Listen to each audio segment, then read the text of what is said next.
Olá, amigos ouvintes do grupo Reflexões para um Dia Feliz, a turma do YouTube Wanda Barros.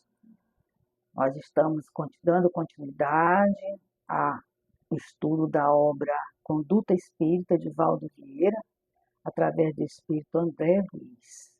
Hoje nós vamos falar da conduta espírita que eles orientam para os dirigentes de reuniões doutrinárias. Vamos ver o que eles falam para a gente, quais são as orientações.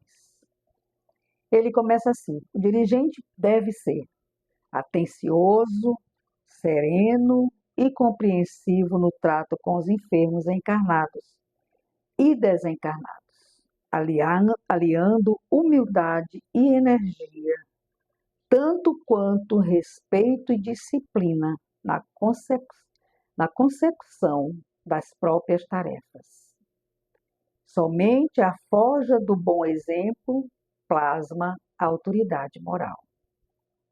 E ele continua: observar rigorosamente o horário das sessões com atenção e assiduidade, fugindo de realizar sessões mediúnicas inopinadamente, por simples curiosidade ou ainda para atender a solicitação sem objetivo justo. Ordem mantida, rendimento avançado. E ele continua: em favor de si mesmo e dos corações que se lhes associam à experiência, não se deixar conduzir por excessiva credulidade no trabalho direcional, nem alimentar igualmente qualquer prevenção contra pessoas ou assuntos. Quem se demora na margem sofre atraso no caminho. Continuando as diretrizes da conduta espírita de uma doutrinária. Interdizer a participação de portadores de mediunidade em desequilíbrio nas tarefas sistematizadas de assistência mediúnica, ajudando-os discretamente no reajuste. Um doente médium não pode ser um médium doente, sadio. Um doente médium não pode ser um médium sadio. E ele continua: colaborar para que se não criem situações constrangedoras para qualquer assistente, seja ele médium, enfermo ou acompanhante, procurando a paz de todos em todas as circunstâncias. O proveito de uma sessão é fruto da paz naqueles que a integram. O proveito de uma sessão é fruto da paz daqueles que a entregam, de todos que estão envolvidos naquele momento. Então, quando você está em paz, quando você está fazendo um trabalho dentro da paz, do amor, a sessão é bem mais proveitosa. Continuando. Impedir sem alarde a presença de pessoas alcoolizadas ou excessivamente agitadas nas assembleias doutrinárias, excetuando-se nas tarefas programadas para tais casos. Existem casos, de doutrinária, trabalhos mediúnicos, que precisa receber essas pessoas que estão alcoolizadas, as que estão agitadas, que são os trabalhos desobsessivos, Mas uma mediúnica, no termo geral, é preciso que seja impedido sem alarde. A caridade não dispensa a prudência. Continuando. Esclarecer com bondade quantos se apresentem, sobre exaltação religiosa ou com excessivo zelo pela própria doutrina espírita, afeição de fronteiriços do fanatismo. O conselho fraterno exige como necessidade mútua. O conselho fraterno existe como uma necessidade mútua. Desaprovar o emprego de rituais, imagens ou símbolos de qualquer natureza nas sessões, assegurando a pureza e a simplicidade da prática do Espiritismo. É mais uma conduta que um dirigente de uma mediunidade, de um grupo de mediunidade, né, precisa desaprovar o emprego de rituais, imagens ou símbolos de qualquer natureza nas sessões, assegurando a pureza e a simplicidade da prática do Espiritismo. Não vale um sentimento puro que centenas de mais vale um sentimento puro que centenas de manifestações exteriores. Ou seja, quanto menos nós tivermos manifestações exteriores, né? E a gente tem mais condições de ter um sentimento puro, né? Sem alarde, né? Sem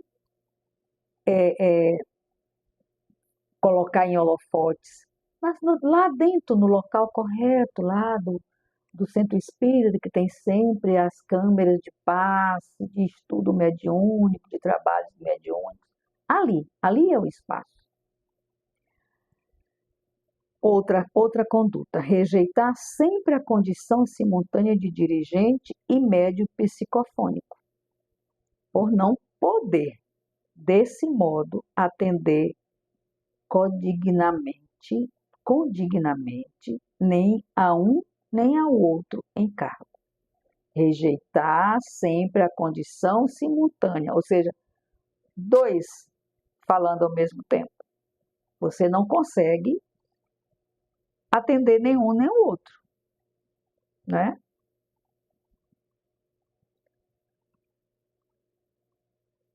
E então, a gente dá continuidade ao estudo do nosso movimento, né? Do conselho fraterno, da necessidade mútua, e sempre a gente rejeitar a condição simultânea de dirigente médio psicofônico, falando ao mesmo tempo, né? Por não poder, desse modo, atender condignamente, nem a um, nem ao outro. Então, cada um à sua vez. Em qualquer atividade, a disciplina sedimenta o êxito. Gente, eu tenho certeza absoluta que sem disciplina você não consegue nem ter a sua casa organizada. Eu falo muito isso para os meus familiares, para as pessoas que conversam comigo. A disciplina, ela é de extrema necessidade em qualquer segmento da tua vida. Se você for uma pessoa indisciplinada, você não consegue fazer absolutamente nada. Você não consegue dar continuidade a nenhum projeto. Você não consegue crescer espiritualmente, nem materialmente, nem dentro da família, nem na sua escola, em lugar nenhum. A disciplina, ela é de extrema importância em todos os segmentos da nossa vida. Fugir de julgar-se superior somente por estar na cabine do comando. Ter cuidado com isso. Fugir de julgar-se superior somente por estar na cabine do comando. A gente ainda tem essa coisa desse orgulho, dessa vontade de aparecer, de ser melhor do que os outros, né? Todos nós temos isso, né? Às vezes a gente limpa uma cadeira numa seara espírita ou numa igreja católica, seja onde for o templo, e aí o dirigente fala, olha, a partir de hoje você não vai mais limpar a cadeira. Você vai fazer outra tarefa para você ir trabalhando em todos os segmentos do centro. Dessa vez você vai arrumar os microfones, colocar os microfones na mesa. Aí tem pessoa que não está preparado ainda, né? Apesar de que quando o trabalhador está pronto, o trabalho aparece, mas às vezes a gente se empolga. Agora eu sou organizador de microfone. Então, eu já mudo minha postura, eu já